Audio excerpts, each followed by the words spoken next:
Akala ko may ibig sabihin ang pag-like mo sa status ko sa Facebook.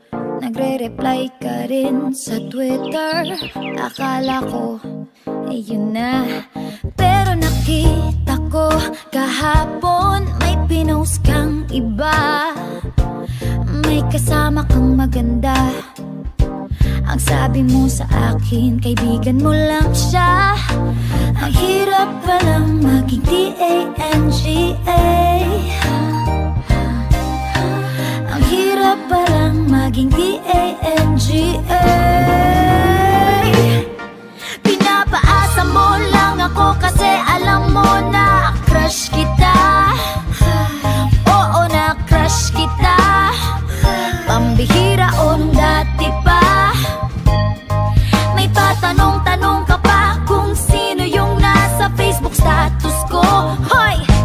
Tungkol yan sa'yo.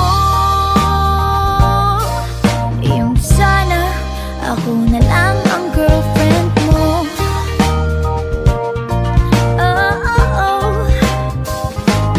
Parang gusto ko nang sabihin ang feelings ko na tinatago sa'yo.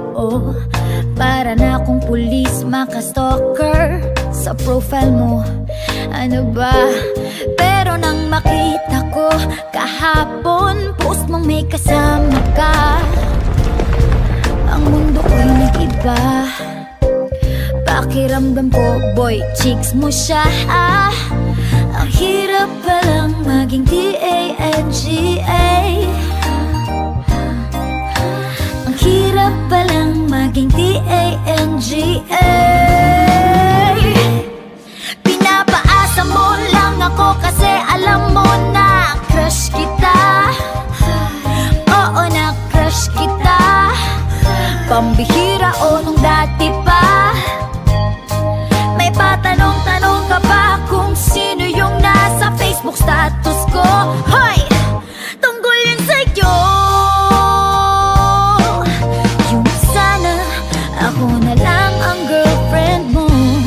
Iniisip ko tuloy, napaaga ba paghihinala kung sa'kin may gusto ka. Nagmumukhang sira, iniisip na may ibig sabihin yung message mo.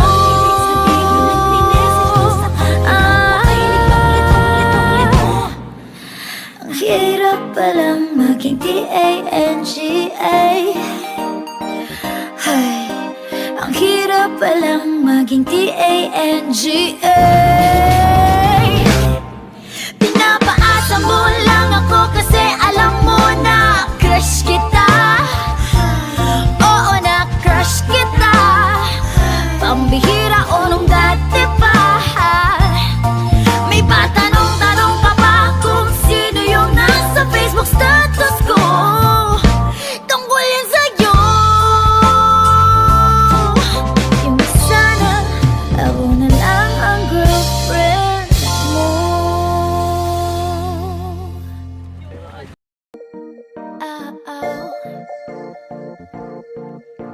Oh.